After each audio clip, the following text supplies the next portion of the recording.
In this video, we share the top 7 keys to trade profitably during the coronavirus fears. Hi, I'm Mike Bellafiore, co-founder of SMB Capital, and we're a proprietary trading firm located in Midtown Manhattan, and I'm also the author of the trading classic, One Good Trade, and the Playbook. In this video, we outline what it takes to trade this market profitably with a focus on specific trades that have worked.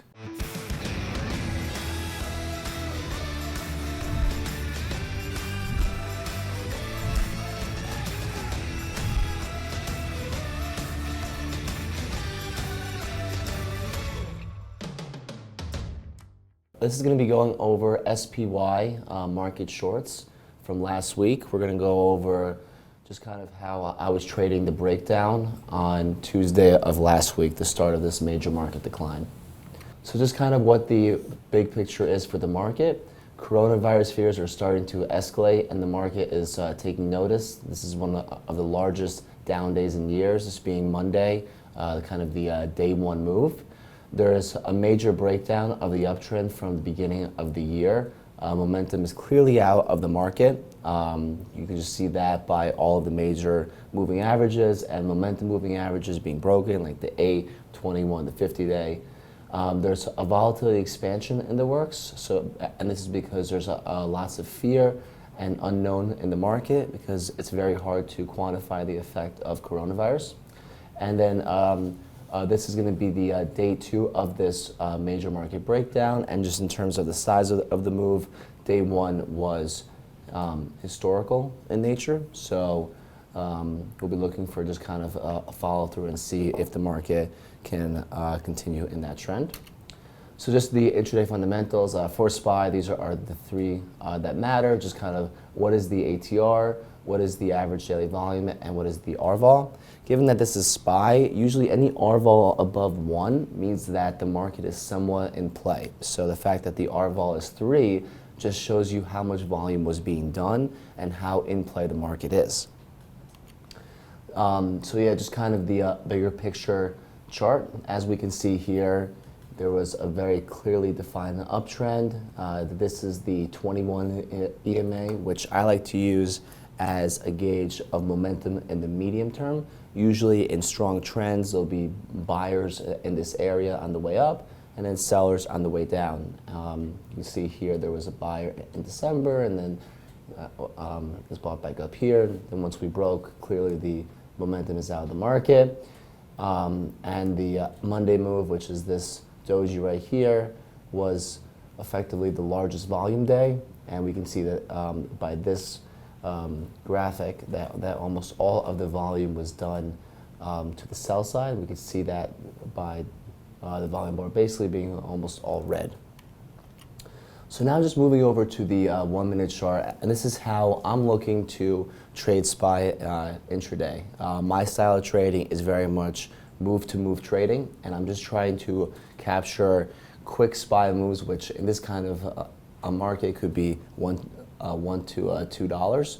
And the reason is because, especially in volatile markets, it's going to be quite hard to have a perfectly clean trend day. And like you can see here, even though this was overall clean, if you wanted to be trading SPY for the bigger picture, you would have had to have sat through $2, $3 bounces. And at this point, especially with how oversold the market was on a short-term time basis, that can be quite stressful and put into question the bigger picture. Yeah, and I like how you said that. I think one of the advantages that people at home have when they watch a video like this is they get to hear how a professional trader is thinking through this. I would surmise, and I know this from my inbox, that lots of people feel like they've got to get this whole move right. They've got to figure out whether or not we're going to go down 30, 40%. They've got to figure out whether or not we're going to shrug this off and go towards the highs. But as you, a professional trader, are doing, a developing professional trader are doing, is you're saying, hey, look, scalping and momentum trading is a very effective technique. We are not sitting here saying, well, the coronavirus is going to spread and X number of people are going to get it and it's going to have 1, 2, 3 impact on the overall economy and the market is going to go down this percentage and we're only making a trade in that direction and playing for this huge home run. playing for this huge global macro trade. We're trading in and out, and that can be very effective. And Dr. Steenbarger wrote a really good post about this recently, highlighting a video that we actually did and here internally on scalping as a strategy in high volatility markets and how that can really work. And so I'm sure you'll show us a bunch of scalping techniques.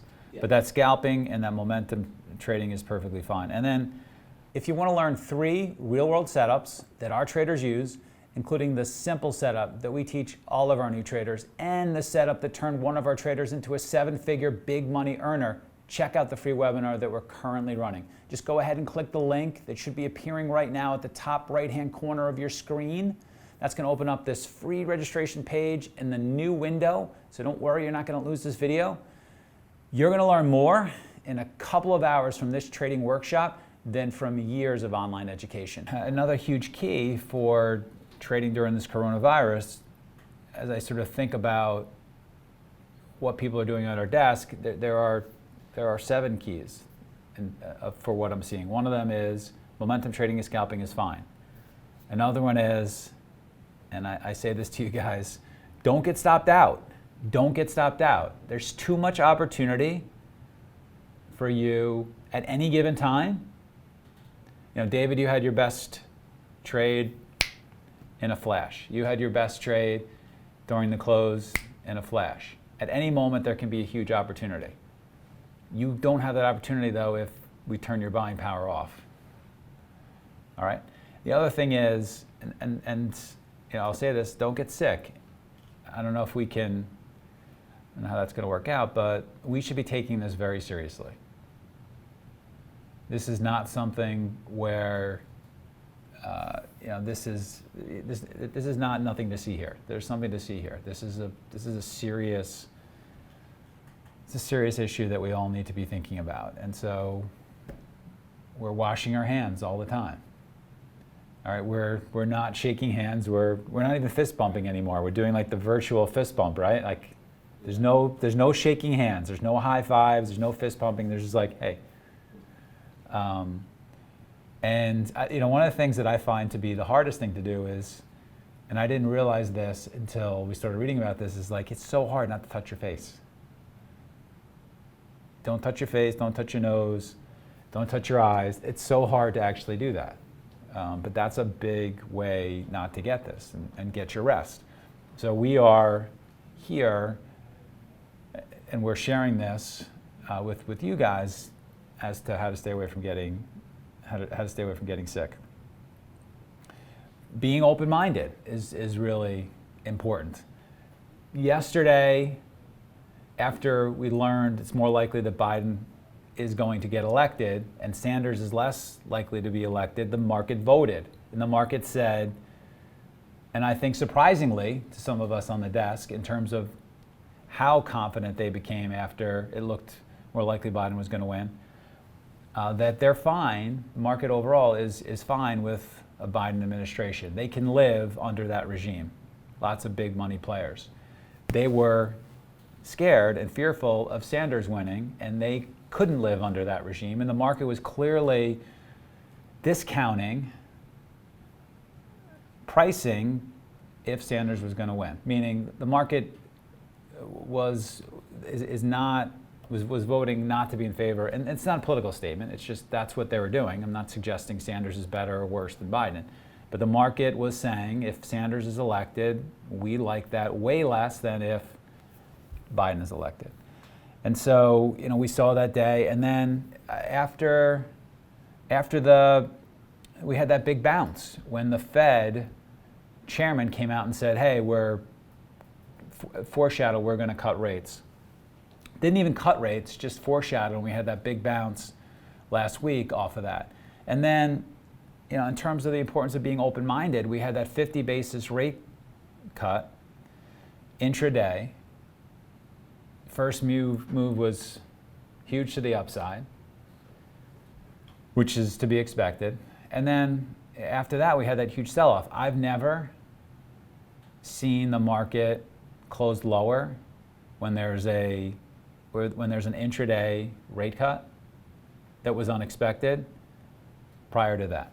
I was on a call today with a legendary futures trader, runs a great firm, runs a global firm, and I asked him that same question. Have you ever seen the market, in all your years, he's older than I am, have you ever seen the market close lower than where it was before a rate cut? And he couldn't remember a time when that was. And so if we just had sat there, remember when we were sitting next to each other and we're like, there's so much resistance here at 313 SPY, like what's going on? Like you can't get through 313 SPY, like, and we were smart enough to take some off there. But if we were just closed-minded and said to ourselves, when the Fed surprisingly cuts rates by 50 basis points, the only thing to do is to buy because historically that has worked. That's not the best way to trade markets. And so each day is different, and each time period of the day is different, the open, the midday, and the close. And so Kyle, we talked about this yesterday too, when we get convinced, and so you said something really smart. I was feeling the same exact thing as you were before the open the other day, and you said, I think this is going to be an inside day, and I was like, yeah, that makes a lot of sense. And I think we're all sort of like hoping it would be an inside day because we're a little tired. Shark was talking about this yesterday as well, verbally, and did so in his daily report card about how he was getting tired because we've been working so hard and there's been so much activity. I think we were hoping to just have like kind of a chiller day and maybe one or two good trades and then move on.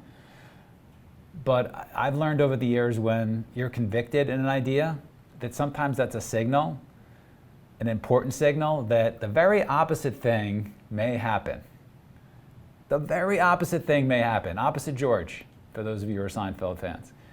And so you want to set alerts for great longs, great shorts in stocks and products when we have a convicted signal like that. Got to be connected to our news feeds. Anything could drop at the moment. And right now it's important to understand where we are in this challenge. We're at the beginning of this. I think the inning is gathering information as to how many people are going to contract the disease. What is the, I hate to say this, what's the death rate going to be for people who get it? What's the impact going to be overall to business? Are schools going to close? Are certain areas going to be cordoned off?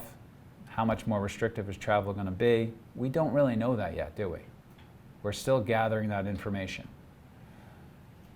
And there are very smart people out there that are betting that this is going to get a lot worse before it gets better, and that the market overall is not taking seriously enough the potential strain that this is going to cause on the environment, particularly in the fixed income space. The most sophisticated people in trading are considered to be the fixed income guys, and they're betting based on the products they trade that this virus is going to get worse before it gets better, and the market overall is not taking it seriously enough.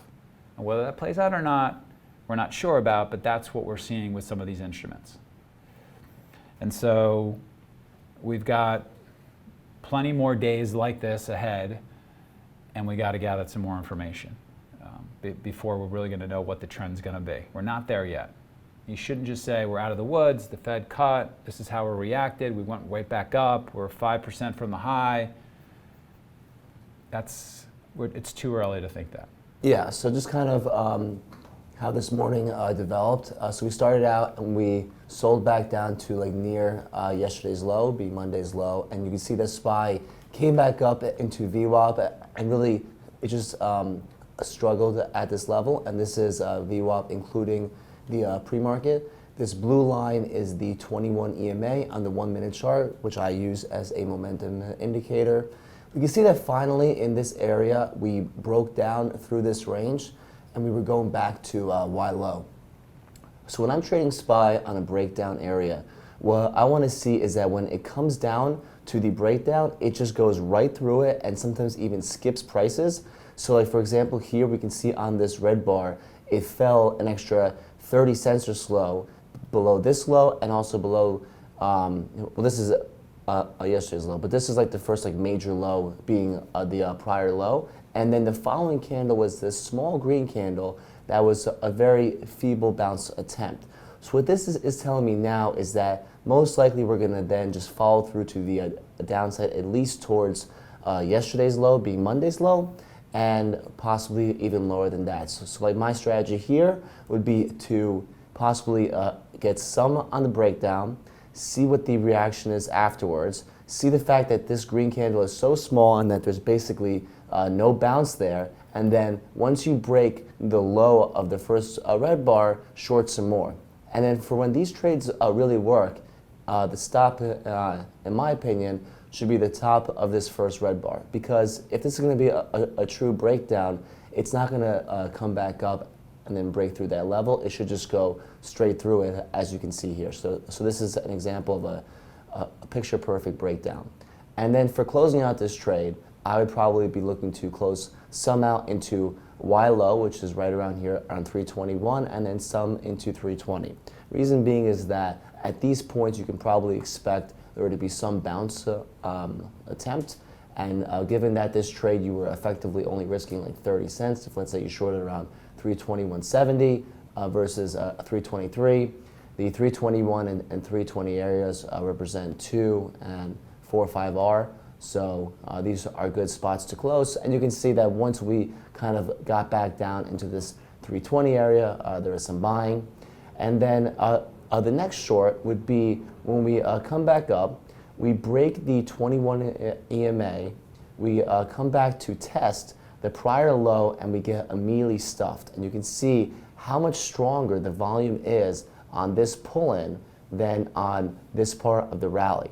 So what you should be seeing is that on the tape, once the price comes back up to around 321.20, it's just immediately hit. There's absolutely no buyer support, and the bids are dropping.